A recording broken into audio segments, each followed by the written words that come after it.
back, everybody, to Watkins Glen International. It is the Vintage Racer Group and the BMW Car Club of America and their club racers. I'm Greg Ginsberg. He's Brian Donati. We've got Josh Ashby here as our director this weekend. We want to thank Josh for all the wonderful things that he has done. And Brian, we've got our last race of the day. They're on the last pace lap of the day, and somebody has not quite made it all the way to the end. Looks like we've got somebody pulled off, drivers right up against the Armco. We'll see how our race director and race control handles this. But let's jump back, Josh, to the pace car. This is a combined race group for our small bore racers and our medium bore racers. So essentially for the race cars up to 2.5 liters, and look, a single Formula V. Lights are off on the pace car now as they come through turn 10. They just extinguished them. So, Brian, looks like we are going to go racing here for our final, I believe, 20-minute race of the day. And we'll get you the rundown on the racers here in just a moment. Looks like we've got looks like an MGB, and then actually I think that's a Ginetta and an Alfa Romeo GTV up at the front of the field. We'll track that in a moment. Yeah, I think Thomas Brown is up front. All right, and engines are revving up, and green flag is in the air for the very last time today, Brian, and the very last time this weekend from Watkins Glen International. It is, you said it, Thomas Brown in that beautiful blue Triumph Spitfire. He starts from the outside of the front row. Your pole sitter today in his Alfetta, Lon Barrett, and we haven't said a thing about Lon Barrett all weekend, but he had a great start there in that beautiful Alfa convertible. Right behind him, Steve Herstrit in his Austin Healey Sprite, Garth Knorr in his MG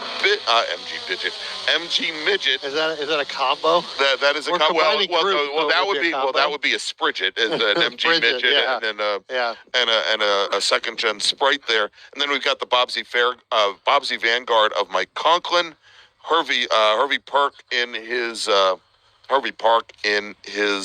Ginetta, and we've got at least one Formula V. We'll get that car in just a moment. We talked about Lon Barrett early on in the weekend. Actually, had a really good run. The Bobsy Vanguard, by the way, is the Formula V. Yeah, okay. Just now entering the bus stop. Yeah, we talked about Lon Barrett early on Saturday.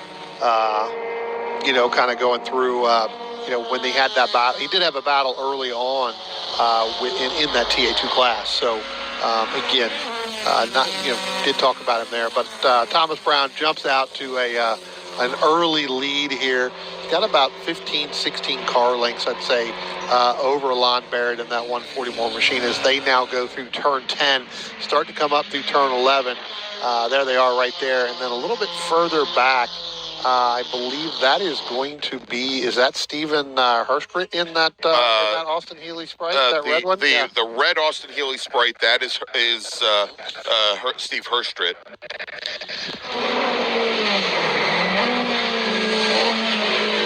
And yeah, it looks like a couple folks have fallen off our timing and scoring. Yeah, because I've got Lon Barrett sitting in second, not fourth, and we're missing the second place car, and I don't believe the 161 there. Yeah, exactly. Yeah, I think they're second. I think it's Barrett. Then it is Herstrit in there. So right. Again, having some. Yeah, so we'll hopefully get the correct information from our timing and scoring team here in a few moments. Yeah. Again, 6 cars. I'm wondering. Again, we still have that car sitting over there. They're going to stand yellow, I think, for 1 or 2 laps, and then they'll drop that because he's kind of in a safe position there. Yeah, indeed. So, again, there you see the Stephen Herstrit in that 161 machine. I believe that's Garth Knorr in the 821 right there. Let's take a look at it. No, that's not an MG Midget. That was a... it looks like that. I wonder if that is the Volkswagen. No, there are no Volkswagens out there today. That is an Alfa GTV. Okay, that's okay. Yeah, and I'm wondering if that is actually because LeBrun's is white. And then Vaccaro's is red. All right, so I've got Thomas Brown going across the start-finish line right now. Then the next car I have in line there has just the 4. I'm going to assume that is Todd Wetzel maybe. Then the 161, then the 144. So Lon Barrett a little bit further back. The car we're not picking up on our timing and scoring is the 4 of Wetzel. Yeah. There. So yeah, he may reappear, eventually. Well, I show him all the way back in 87th position, so I don't believe that is true. So how the mighty have fallen, Brian. Correct. So again, Thomas Wetzel, I can tell you, in the 4 car is in second. When they tell you that your performance has fallen off a cliff, that is the epitome of it right there. You go from being like 4th in the field to 87th, and right. It's the ghost cars. Yeah. I got 18.4. We got 161. We'll get it. We'll get it right. Then I think we got the 144 in there. Should we just take the ticker down and we'll just work it here once we get all the? Yeah, we may have to, because I don't believe that it's gonna jump back up. That'll give us more room there. There goes Wetzel there. That's right. Right through there. I believe this is actually. That is going to be Stephen Hershrit, and then I believe Lon Barrett. That's your top 4. We'll pick out who is 5th here in a moment. Next time we watch them come by, and then I believe, as you were talking about, I think our Formula V is back in there somewhere. Well, ask all of our timing and scoring friends, Brian. I'm an expert taper, so it's the 18 of Brown that's just gone by. Then it is the 4 machine. All right. That is Wetzel. That's Wetzel. 161, that is Stephen Hershrit. Then the 144. That is Lon Barrett. Get 2 more out there coming. Here comes the next car by the start-finish line. That is going to be the 821. So that is Garth Knorr. And then I believe we have 1 more. And it should be the Bobsey. The Bobsey that we've been tracking of Mike Conklin. I believe that is. I believe you're right. See if we can go down and see who the gray one possibly could be when we look through there. Anything that's listed as gray may be the. That's the silver. I don't know. Is that the Marco? Would that be Richard Brown that's parked over there? The Marcos GT, the silver? Possibly. Over there? I mean, it's so far out of the camera view, and unfortunately the corner worker is there. Can't see it's a little too far, yeah. Yeah, that's the only silver or gray car that I'm showing. Yeah, that might very well be the Marcos. And the Marcos, if you remember, Brian, had issues during their last Correct. race. That's what I was going to say. I think that may be. I think that is who that is. Yeah, Richard Brown and the 67 Marcos GT. Yeah.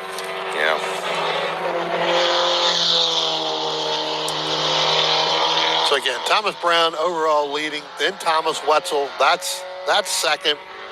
Then the 167, Stephen Hershrit, then Lon Barrett, Garth Knorr, Mike Conklin, and again, we believe that is the, like I said, the 136 of Richard Brown back there.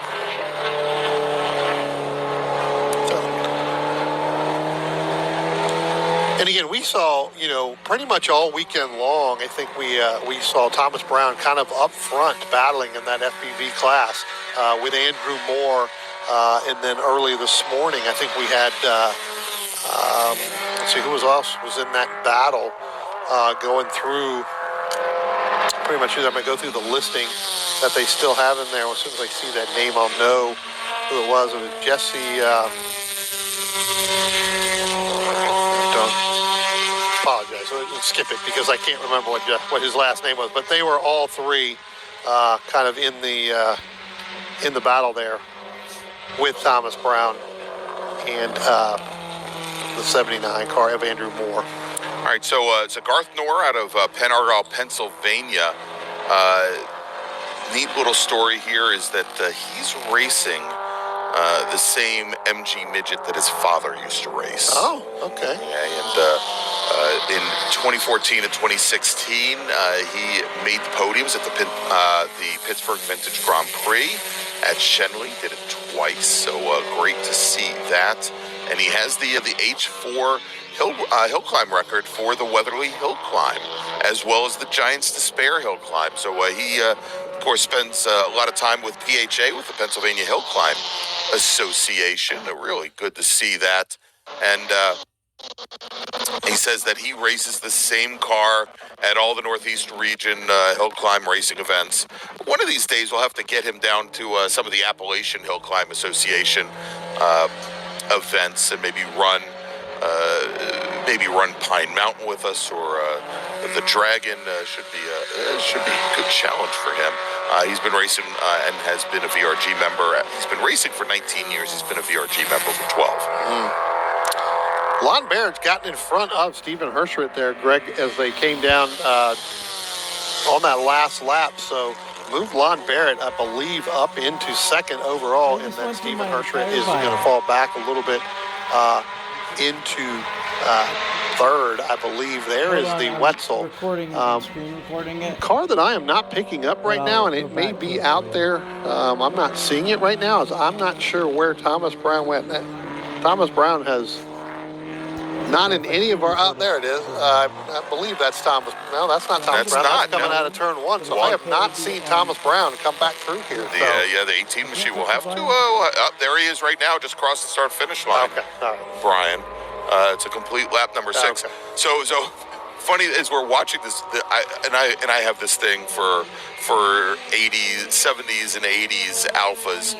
So Lon Barrett, software engineer out of Worcester, Massachusetts, don't call it Worcester, running the TA2 Alpharetta, and this is pretty neat. He says that when he races, and I have a feeling it's probably with his first-gen Toyota Supra, he said he took part in the largest margin win in the 24 hours of Lemons racing ever. 98 laps was the margin of victory. Wow. Oh my. I guess they maybe subtracted like around 30 laps from everybody else. I don't know. He says that his very first car, or his first race car, was his first-gen Toyota Supra. He said the wheel arches were rusted out. He loved giving rides and doing donuts because the car would instantly fill with smoke. All right, so let's see if we can go and... Yeah, it's still not picking up. I thought maybe if we reset the timing, it would pick it up. It did pick it up for a minute, and then where it showed Wetzel in there, but then all of a sudden it just disappeared again. He disappeared again. So he's kind of in that stealth, car, sitting back still in 87th place in that MK Area GT. It actually has him listed in a green car. He's not green. I can tell you it's red. One thing I am not is not colorblind. So. Definitely not in a green car for Todd Wetzel in that form. All right. So, unfortunately, and we'll look, unfortunately, our timing, the timing and scoring that Brian and I are looking at is the same timing and scoring that we would be putting up on the screen for you, and it definitely is not correct. So we'll continue to run things down here as the one thing that I think we do have accurate is the clock, Brian, and I think we have a little bit under 8 minutes remaining here in this race. All right, so look at this coming down into 1. So that is... I believe that's Wetzel putting a lap on Conklin, exactly. Yep. Yeah, so there's Wetzel right there in the red machine, a little bit further back. That's Lon Barrett. Yep. And that...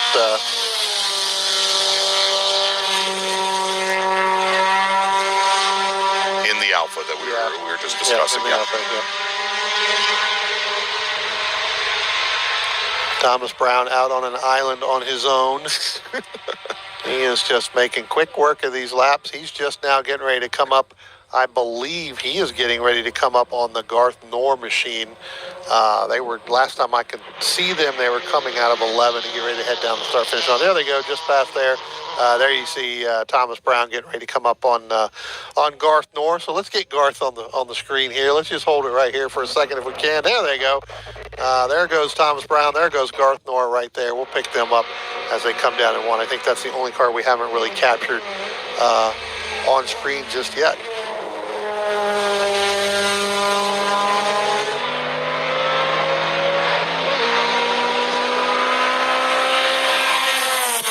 said, Thomas Brown ran pretty quick around this racetrack here all weekend long. Had those battles up front earlier on in the weekend and earlier on today. I think he was in a heavy battle there with the 79 of Andrew Moore before. So, you know, I'll tell you, I don't want to say it takes an odd man to race a Bobsey Vanguard in Formula V, Brian, but so Mike Conklin, he's out of Salisbury, Maryland. He's retired, but apparently he's a very large Philadelphia sports fan.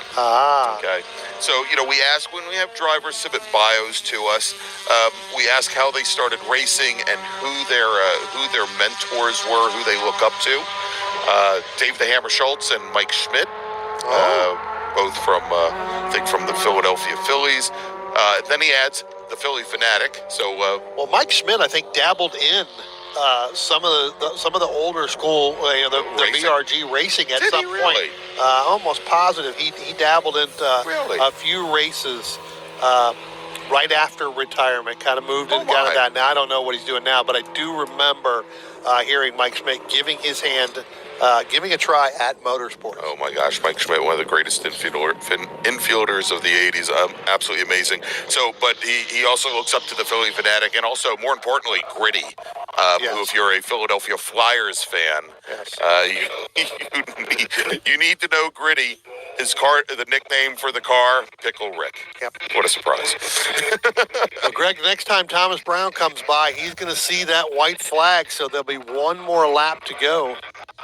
We'll pick up Thomas Brown here. Remember, we were just showing him last time by in the passing the 821. There goes Wetzel down past the start-finish line.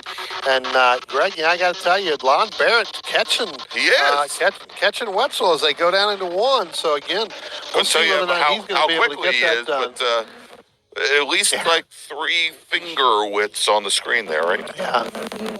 Poor Thomas Wetzel not having any time. And I think that could be a transponder issue, right? It could be that, Exactly. It's just not working. End of the day, getting in there, didn't get it charged. It lasted all weekend long. Did you see how the 18 car, how Brown brought that car around through the outer loop? The rear end just kind of stepping out and rotating around the front wheels. Oh my gosh, that was beautiful. All right, so Tom Brown coming out of turn 10 now, and next time he comes onto the front straight, he's going to see the white flag. It has been a pretty domineering race for him so far. Were you AFK?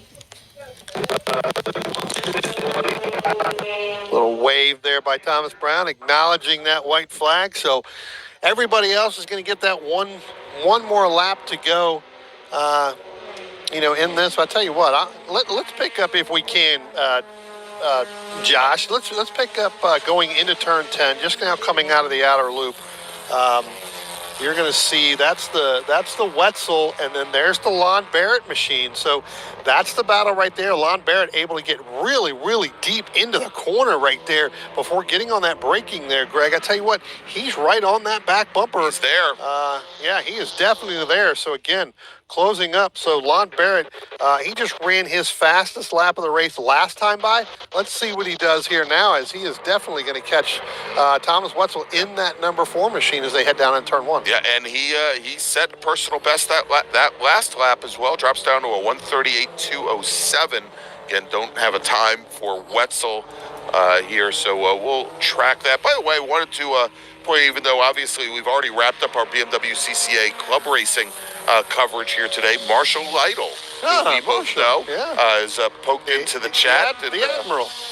The Admiral, the Coast Guard Admiral, and want to thank him for joining us. Longtime BMW Club of America racer and SCCA racer, and good friend, like somebody I'd like to call a good friend. And coming out coming out of the final corner now onto the front straight, going to be the second car line behind the Bobsey. Behind Pickle Rick, taking the win. Thomas Brown resets fast lap, Brian, on the final lap. But let's look at this fight now. Coming out of the bus stop and down into the outer loop. And look at here. There is the pass. It got made. Yeah. Brian, as Lon Barrett gets around Wetzel for the last time. Thomas Wetzel not going to go away. Gets a great run out of the outer loop coming down the short chute there, so we'll have to see. As it now, it looks like Lon Barrett's going to pull a little bit away coming out of turn 10. They also have Garth Knorr behind them.